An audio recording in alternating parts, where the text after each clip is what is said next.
When everyone on the plane gets sick from bad food, only 11-year-old Maya stays awake. The pilots can't fly. The adults don't believe a little girl can save them. But Maya knows about planes from her pilot dad. Now she must land the big airplane or everyone will die.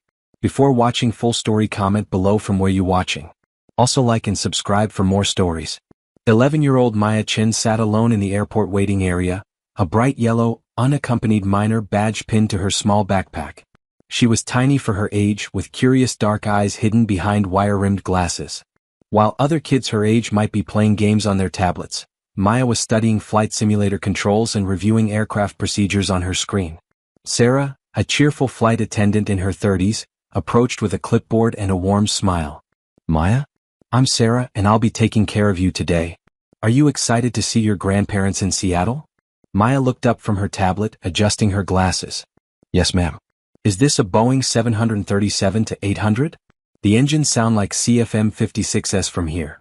Sarah laughed, the kind of laugh adults use when children say something they think is cute but don't take seriously. "Oh, you're one of those airplane crazy kids. That's so sweet. Come on, let's get you boarded first." Maya frowned slightly at being called cute, but followed Sarah down the jetway. She hated when adults dismissed her knowledge just because of her age. Her father had been teaching her about aviation since she was 7, and she knew more about aircraft systems than most people realized. Once on the plane, Sarah led Maya to seat 12F, a window seat. As the cabin filled with passengers, Maya immediately pressed her face to the window, studying the wing flaps and engine with an expert eye. She pulled out a worn notebook labeled Flight Logs Ma and Dad, in her careful handwriting. "Now, Maya," Sarah said, adjusting the young girl's seatbelt, "I want you to stay in your seat during the flight, okay? Press this button if you need anything. And no wandering around, it's not safe for little girls." Maya nodded, but her attention was already focused on the pre-flight checks happening outside her window. She opened her notebook, revealing detailed drawings of cockpit layouts, emergency procedures, and flight calculations that would have impressed any pilot. The businessman in seat 12E glanced over at Maya's notebook as he settled in. He was in his 40s, wearing an expensive suit and carrying the tired look of someone who traveled frequently for work. "Playing pilot, huh? That's adorable. When I was your age, I wanted to be an astronaut." "I'm not playing," Maya said seriously. "My dad's a pilot for Alaska Airlines. He taught me about aircraft systems and emergency procedures. This is real information." The businessman barely looked at her as he interrupted, "That's nice, honey," before turning away to check his phone. Maya's face fell. It was always the same. Adults saw her age and immediately assumed she was just pretending or playing make-believe. In the cockpit, Captain Rodriguez, a 50-something pilot with decades of experience, ran through the pre-flight checklist with his first officer, Jamie, who was about 30 and sharp-focused. "Weather looks good all the way to Seattle," the captain noted. "Should be a smooth flight. 2.5 hours. Catering just came on board," Jamie replied, checking her notes. "They're serving the crew meal right after takeoff." "Perfect.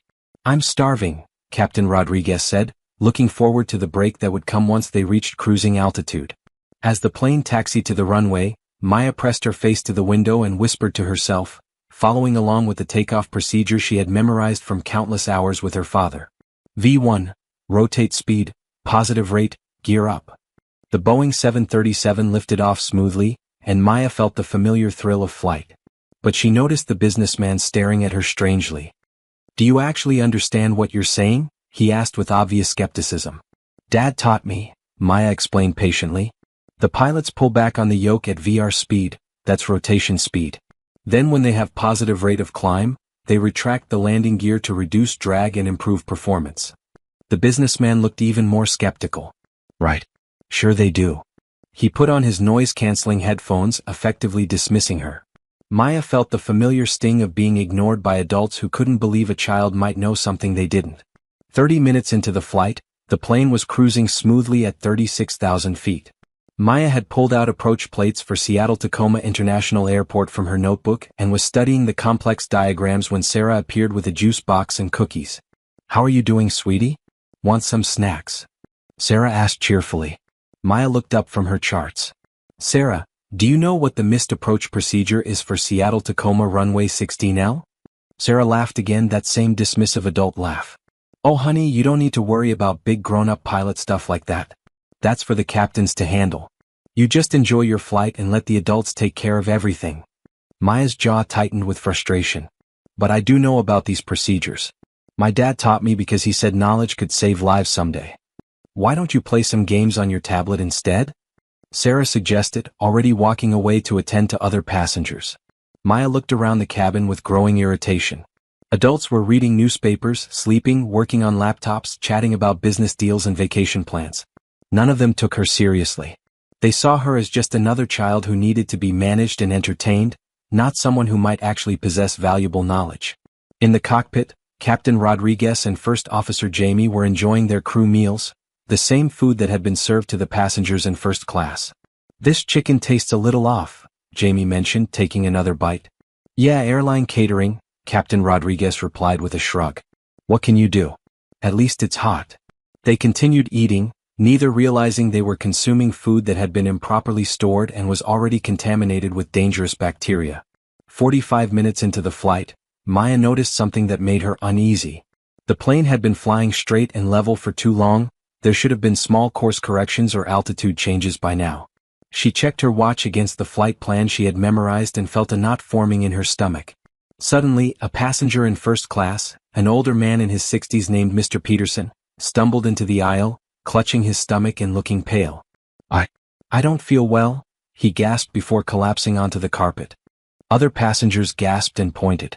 Sarah rushed forward, her cheerful demeanor replaced by professional concern. Sir? Sir, can you hear me? She called, kneeling beside the unconscious man. But Mr. Peterson wasn't the only one. Within minutes, more passengers began feeling violently ill. One by one, they slumped in their seats or fell to the floor, their faces pale and sweaty. Sarah grabbed the intercom with trembling hands. Ladies and gentlemen, we're experiencing a medical emergency, her voice announced throughout the cabin, no longer steady and professional. If there's a doctor on board, please identify yourself immediately. Sarah never finished the announcement. She suddenly dropped the intercom and collapsed, unconscious before she hit the floor. Maya looked around in growing horror. Nearly every adult on the plane was either unconscious or severely ill, groaning and barely responsive. She was one of only a handful of people still alert and aware. The businessman next to her had slumped forward, unconscious, his expensive suit wrinkled and his breathing shallow. Oh no. Oh no, oh no, Maya whispered to herself, her heart racing. She unbuckled her seatbelt with shaking hands and stood up, her legs feeling weak with fear. The plane continued flying straight on autopilot, but Maya knew they would need to land eventually, and there was no one left to fly the plane. She pushed through the unlocked cockpit door, her heart pounding so hard she could hear it in her ears. Captain Rodriguez and First Officer Jamie were both slumped over their controls, completely unconscious. The autopilot was still engaged, keeping the plane level and on course, but Maya could see warning lights starting to flash on the instrument panel. Food poisoning, she said to herself, her voice barely a whisper. It has to be. Dad always said never eat airline food if you're crew because if the pilots get sick, everyone dies. Maya stared at the incredibly complex instrument panel, feeling completely overwhelmed. Her notebook, which had seemed so important and complete just an hour ago, suddenly felt very small and inadequate in her trembling hands. But she forced herself to think clearly. Okay, Maya, she said aloud, trying to calm herself down. What would Dad do? First thing, communicate with air traffic control. In the cabin behind her, the few passengers who hadn't eaten the contaminated meal were starting to panic as they realized the scope of the emergency. A middle-aged woman was crying hysterically. What's happening? Where are the flight attendants? Why is no one helping us? A man who seemed slightly more composed was looking toward the cockpit. Someone needs to check on the pilots. This can't be happening. Maya heard the commotion but forced herself to focus. She climbed into the observer seat behind the pilots and put on Captain Rodriguez's headset with hands that shook so badly she could barely manage the simple task. Seattle Center? She said into the microphone, her voice small and uncertain. This is United Flight 847. The radio crackled to life immediately. United 847, Seattle Center. Go ahead. Maya took a deep breath, trying to sound more confident than she felt. Seattle Center, we have an emergency. The pilots are unconscious. Most of the passengers are unconscious. I think it's food poisoning from the crew meal. There was a long pause on the radio. When the controller spoke again, his voice was careful and controlled. United 847, say again? Who is this? My name is Maya Chen, she replied, her voice stronger now. I'm 11 years old. I'm the only person awake who knows anything about flying. The silence that followed seemed to last forever. Maya, the controller finally said, and she could hear him choosing his words very carefully. I'm Controller Johnson. Can you tell me your current situation? What do your instruments show? Maya looked at the instrument panel, grateful for all those hours her father had spent explaining each gauge and display. We're at 36,000 feet. Autopilot is engaged. Airspeed is 450 knots. Heading 285 degrees. Fuel shows about 8,000 pounds remaining. She could almost hear Controller Johnson's amazement through the radio. Maya, how do you know how to read those instruments? My dad's a pilot for Alaska Airlines, Maya explained. He's been teaching me since I was 7. He said that knowledge could save lives someday, and I guess today is someday. The conscious passengers had crowded behind Maya in the cockpit doorway, and their panic was growing by the minute. The middle-aged woman was now almost screaming. A child? A child is flying the plane? This is impossible. She's just a little girl. A man in a business suit was shaking his head violently. This is insane. I don't care what her father taught her. She's 11 years old. She can't possibly know how to land a commercial airliner. Maya turned around to face them, her fear giving way to determination. Her voice was shaky but firm.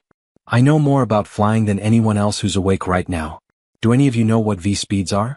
Do you know how to configure flaps for landing? Do you know the difference between an ILS approach and a visual approach? The adults stared at her in stunned silence. Maya continued, her voice growing stronger. Do you know what to do if we encounter wind shear on final approach? Do you know how to calculate landing distance for different runway conditions? Do you know how to use the flight management computer? Still silence. Then please, Maya said, turning back to the radio, let me try to get us down safely. We're going to run out of fuel eventually, and someone has to fly this plane. Controller Johnson's voice came through the headset, calm and professional.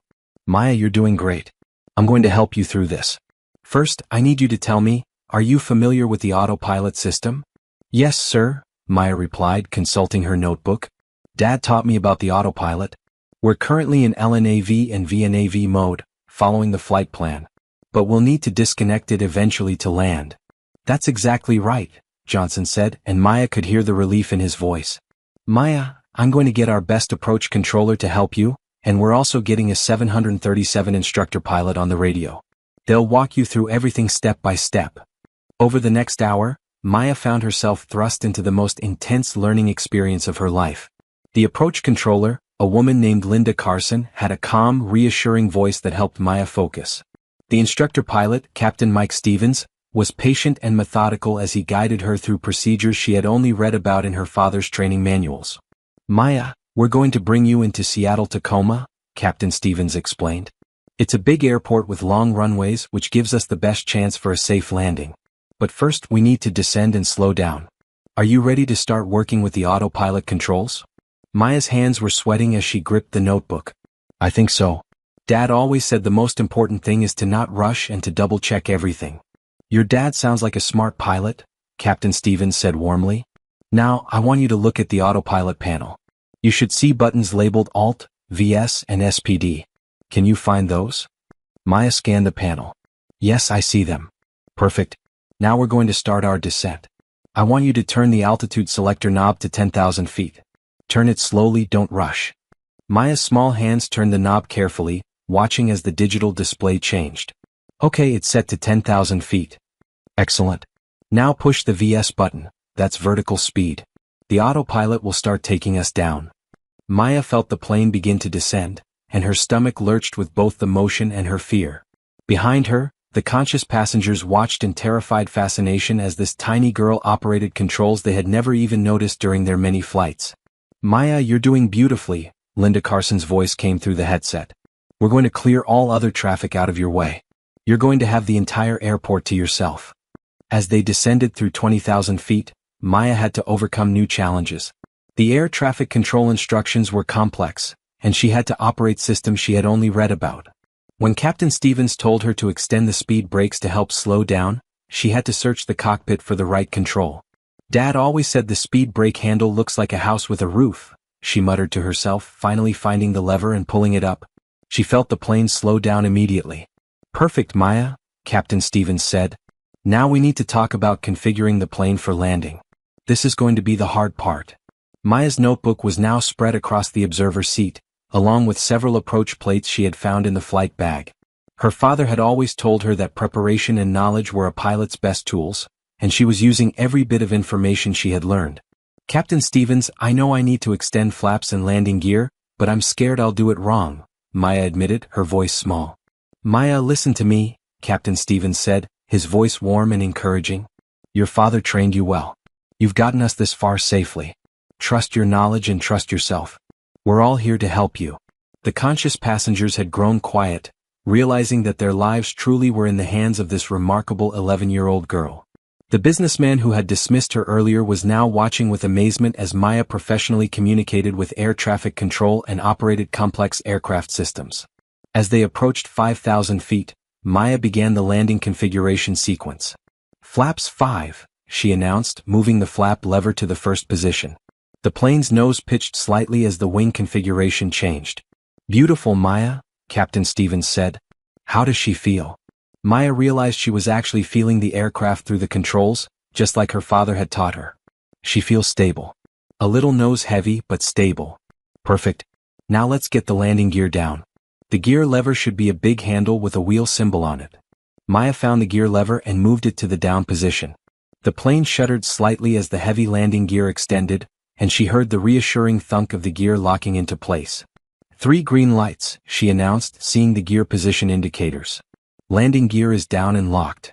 The approach into Seattle-Tacoma International Airport was the longest 10 minutes of Maya's life.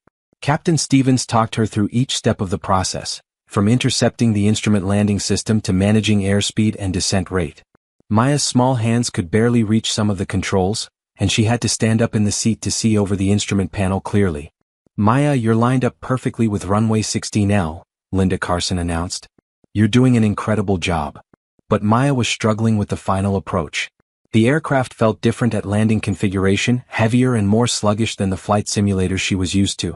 The runway was coming up fast, and she was terrified of making a mistake in these crucial final moments.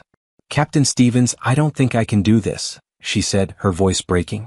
The plane feels too big and everything is happening so fast. Maya, look at me, listen to me carefully, Captain Stevens said, his voice calm but urgent. You have flown this approach perfectly. You are lined up with the runway. All you have to do now is what your father taught you. When I tell you, you're going to disconnect the autopilot and gently pull back on the yoke to flare for landing. Trust your training. Maya's hands were shaking as she gripped the controls. The runway was rushing toward them now, growing larger in the windscreen.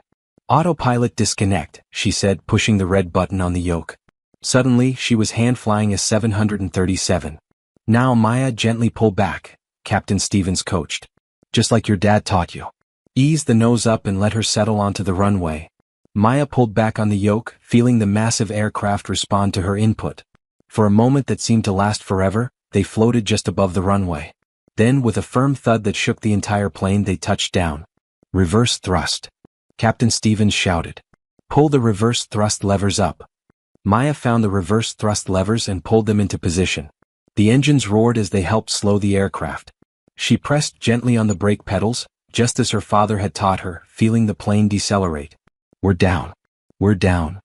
Maya shouted, tears streaming down her face. We made it. The cabin erupted in cheers from the conscious passengers. Emergency vehicles were already racing alongside the aircraft as Maya steered it off the runway and onto a taxiway, following instructions from ground control. As the plane came to a stop, Maya slumped back in the observer's seat, exhausted and emotionally drained. She had just accomplished something that professional pilots trained years to do, and she had done it under the most extreme circumstances imaginable. Maya, Captain Stevens' voice came through the headset one final time, what you just did was extraordinary. You saved every life on that airplane. Your father would be incredibly proud of you. Emergency medical teams boarded the aircraft immediately, treating the unconscious crew and passengers. The food poisoning, as Maya had correctly diagnosed, was caused by contaminated chicken that had been improperly handled by the catering company. Everyone would recover, but it would take several hours for the crew to regain consciousness. Maya was finally able to call her father from the airport. When she told him what had happened, there was a long silence on the phone. Maya, her father finally said, his voice thick with emotion. You remember what I always told you about knowledge and preparation? Yes, Dad, that they could save lives someday. Well, sweetheart, today you proved that absolutely right. You didn't just save lives, you saved every person on that airplane. I am so proud of you I can barely speak. Later that evening, as Maya sat in the airport waiting for her father to fly in from Anchorage, she reflected on the day's events. She had started the morning as just another unaccompanied minor, dismissed by adults who saw only her age and size. But when crisis struck, her knowledge, preparation, and courage had made the difference between life and death for 127 people. The businessman from seat 12E approached her as she waited. His expensive suit was wrinkled, and he looked somewhat embarrassed. Maya, he said quietly, I owe you an apology. In my life. I'm sorry I didn't listen to you earlier. I learned something important today about not judging people by their age. Maya looked up at him and smiled. It's okay. Most adults think kids don't know anything important. But my dad always said that knowledge doesn't care how old you are. As she waited for her father, Maya opened her notebook and began writing about the day's flight. She had new procedures to document, new lessons learned, and most importantly, she had proven to herself that children could indeed possess unexpected knowledge and courage when faced with impossible situations. The media would later call her the miracle girl and the youngest pilot in history. But Maya knew the truth, she wasn't a miracle. She was simply a child who had been taught well, who had prepared thoroughly, and who had found the courage to act when lives depended on it. Her father had always told her that being a pilot wasn't about being the strongest or the biggest. It was about having the knowledge, the judgment, and the courage to make the right decisions under pressure. At 11 years old, flying at 36,000 feet with unconscious adults all around her, Maya had proven that courage and knowledge have no minimum age requirement. The flight would change aviation training forever, leading to new protocols for food safety and emergency procedures. But for Maya, it simply reinforced what her father had taught her from the beginning, that learning and preparation could indeed save lives, and that sometimes the most unexpected heroes are the ones who need them most.